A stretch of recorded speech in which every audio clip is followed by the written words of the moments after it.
What is going on, everybody? It's your boy Coochies, and today I'm bringing the final part to what to expect. And this is going to be for the glass cleaner. Now, this is personally probably my favorite mod player that I have. I have a stretch big, definitely my least favorite, a shot creator, and a glass cleaner.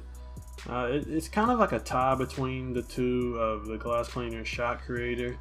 It kind of just depends. Like, I can play both easily, just depends on who else I'm playing with and what positions they are and stuff like that. But again, today we're going to talk about what to expect, pros and cons, attributes, how hard it is to grind for badges and shit like that. And so yeah, let's get started.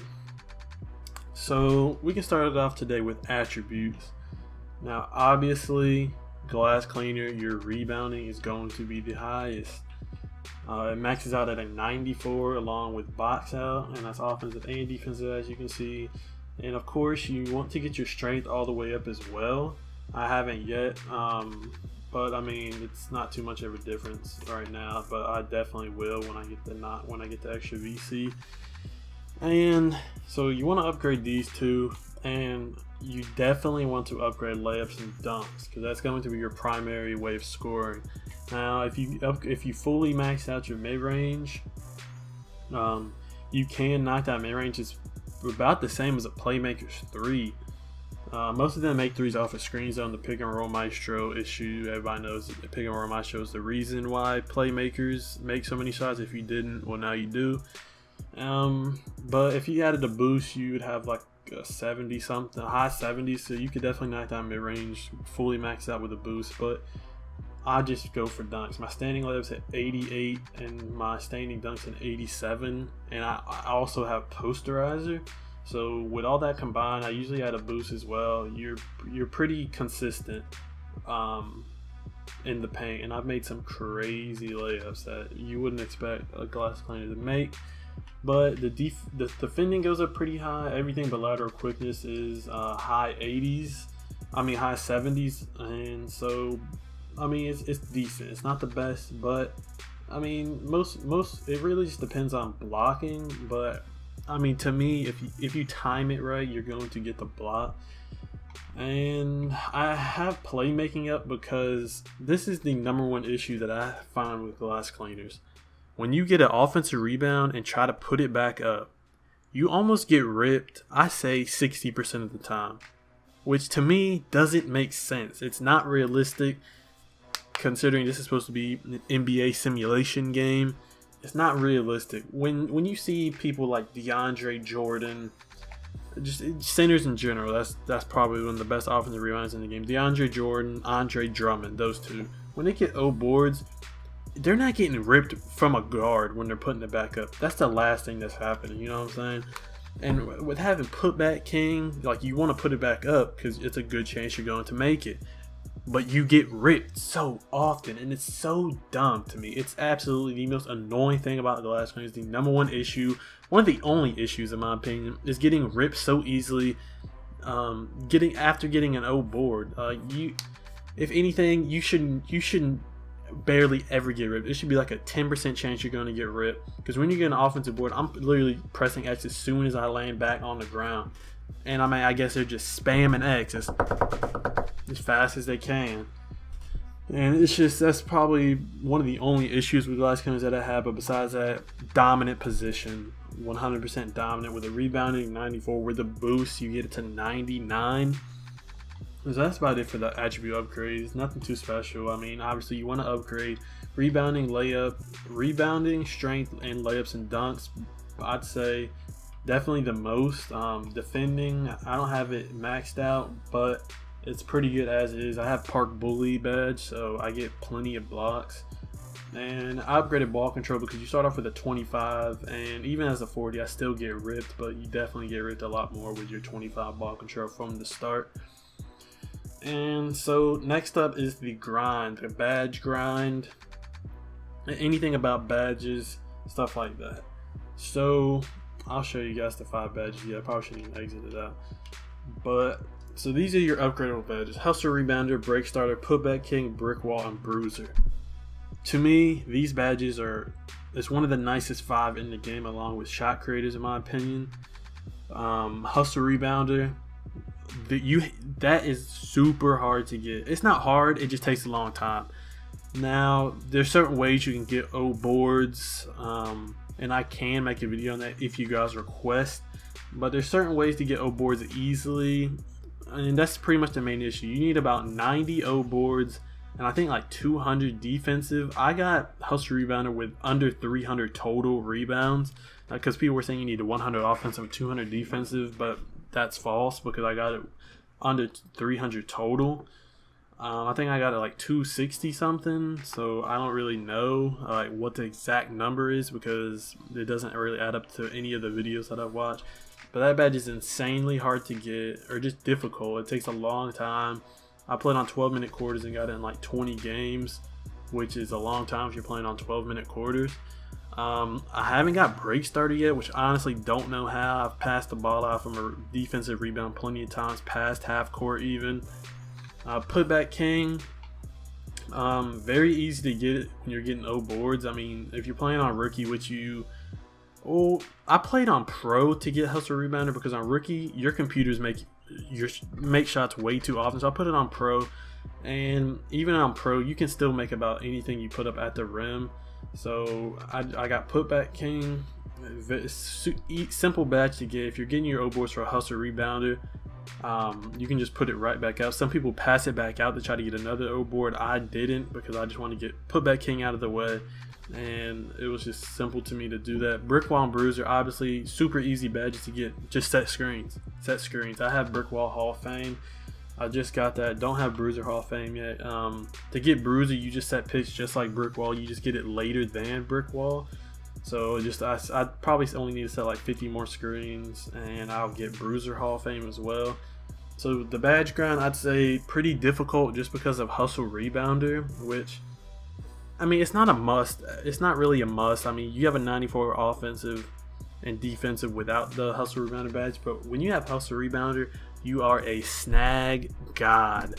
I mean, absolute snag god. You're going to be out rebounding people even if they have you in the box out sometimes. I mean, you can do it without the badge as well, but it's so much more efficient with the badge. You're going to be absolute snag god. You're going to be grabbing stuff that you really shouldn't be grabbing, but the game lets you get them. And it's just really, really OP badge. One of the most OP in the game, I'd say, along with difficult shots. It's probably one of the most OP in the game. Now, I might be a little biased because I am a shot creator, but if you played against a good shot creator, you know difficult shots is an OP badge. And if you just know anything about 2K, you know it's an OP badge, and you know Hustle Rebounder is an OP badge. I mean, you just become an absolute snag god, and you're going to be pretty much unstoppable as long as your teammates can hit shots. After an O board or something, say they miss one and they're wide open again, as long as they can hit shots, you're going to do fine. You're going to get a lot of dubs, and you're going to get a lot of A pluses. If you play twos, I mean, any center can get an A plus in twos. It's just, I don't really like twos. I don't agree with how easy it is for centers to get A pluses or whatever, but that's not the topic. But you're going to be getting a lot of good grades, especially in threes as a glass cleaner, because centers usually don't get good grades in threes.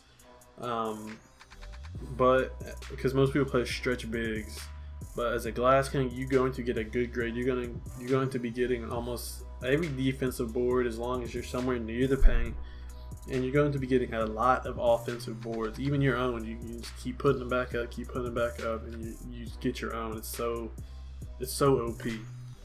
But to sum it all up, the badge grind pretty difficult just because of Hustle Rebounder. Break starter, don't know how, I don't know the exact numbers, and people say that they don't even know the exact numbers because they've tried doing several different things that people have told them as well. Okay, so we're going to just pretty much review everything, go over what my pros for this archetype is and what the cons I believe are for this archetype. So pros, you're a snag god. You have really high strengths, and your box out is 94, so you're going to be really strong. You're going to be pushing little men out the way if they're trying to box you out, and most likely you're going to snag rebounds like over them with no problem. Even big men, you're going to be snagging. Sometimes you have off games, but most likely you're going to be a snag guy. Your layups and dunks go up really high for standing. I have an 88 and an 87 for standing dunk and layup. And with the boost, obviously that goes up to low 90s. And your defense is pretty good. And when you're a glass cleaner, obviously you want your arms and shoulder width to be maxed out, so your blocks will come easy. A lot easier than a stretch big. Most likely stretch bigs have short arms so they can shoot better, and short shoulder width so they can shoot better. And so the blocks are just going to come easy. I got Park Bully very, very easy. And with Park Bully, blocking is absolute almost. And I don't have rim protector on this my player. I'll show you guys all the badges I do have. 7-0's, Game Point, Iron Man, Park Bully, Putback King, Relentless Finisher, Hustle Rebounder, Brickball Hall of Fame, Bruiser, Post, and Posterizer. Now, Posterizer came very simple from I got that while getting Putback King, because most likely there's gonna be somebody else right under you. And no, I didn't have a single contact dunk to get Posterizer, not one single one. So it's very false to say you have to have 15 attempts for a contact dunk, because I didn't get one, and I promise you that I never got one. I don't know how, but it doesn't matter because I got it anyway. I think the 2K defines Posterize, because you get like accolades like dunk on 2 or more opponents. I mean, that has to be considered a Posterize if you dunk on 2 or more opponents, or dunk on a defender that has a higher block rating, or dunk on a defender that recently dunked on you, or whatever. You get accolades like that. Most likely it's going to go towards Posterizer. So that's another pro. Getting Posterizer is very simple while getting Putback King. Now, cons. Not too many. Ball control, very low. Very, very low. Lateral quickness, very low, but that is expected. I mean, if you're 7'3", 266 pounds, you shouldn't expect your lateral quickness to be very high. I mean, it's as simple as that. I think speed should be a little bit better in agility, but I mean, I still do very fine. I haven't upgraded agility once because I didn't really plan on getting past 86 overall. I might. I hate going to practices now after doing so much on my shot creator. And just getting ripped so much off of putback, layups or dunks or whatever, I think it's very unrealistic, very stupid. It shouldn't be in the game because, like I said, Andre Drummond, DeAndre Jordan, they're not getting ripped by guards when they're going to put up put back up a dunk or a layup. I mean, and my strength is almost maxed out, and you would think that a guard wouldn't be able to because I mean, when it comes to ripping, when I'm just standing there not dribbling, that comes to strength. If a center is just holding the ball, a guard just can't come and swat it out most likely. A center's their hands are huge and they have lots of strength. Like a guard can't just tap the ball and it's going flying out of your hands. I think that definitely they need to do a hot fix for that, or a patch, or whatever they need to do to, or either give us higher ball control, something where you don't get ripped as easily. And that's pretty much the only cons I can find. I mean, this is a very dominant position. You're going to do absolutely great in my part if you get hustle rebound. Even if you don't, I was just playing with my friend. He's like a 78 overall. I was playing with my 96 shot creator, and he was snagging over stretch bigs. He doesn't have hustle rebound. He doesn't have any badges. He just made them today. And so it just goes to show how OP this position is. I mean, when I first made this player, it was a 55 overall, and I was snagging in part. It does not take a lot to be good with a glass cleaner. I think it's a very good position for people that don't really want to learn how to do all the crazy dribble moves, or aren't really confident in their shooting, because shooting is very inconsistent in this game. I think this is a very great position for people who want to have more fun with the game, because being a shooter, in my opinion, is very stressful when you miss wide open shots that you know you should make when the bar's full white and you're not getting a green. Very stressful when you miss those, but as a glass cleaner, you can bail people out of a lot of situations, and you'll look like the hero of the game when you have 8 boards and 5 offensive boards, and all your points are off of putback dunks off of O boards. I mean, it just looks very good on yourself. You get very high teammate grades from O boards. And if you pass back out for an assist, you get very high teammate grades. Just for doing everything as a center, especially getting O boards and stuff like that. But I hope you guys did enjoy this very last pretty much episode, I guess, of what to expect. If you did, please drop a like, comment, subscribe. Let me know what you want to see next. Sorry I haven't posted a video in a while. I've just been pretty much grinding my part. Haven't been getting too many dubs lately. Don't know why. I mean, I don't know. I'm doing fine. Some of my teammates, sometimes the shots just ain't hitting. And I'm not talking shit. I'm just, everybody's shot doesn't hit sometimes. That's why I pretty much stopped playing my stretch big, because my shot was never hitting. And I know the pain of being a shooter or missing open shot. But anyways, guys, I hope y'all enjoyed. I'll catch you guys in the next one.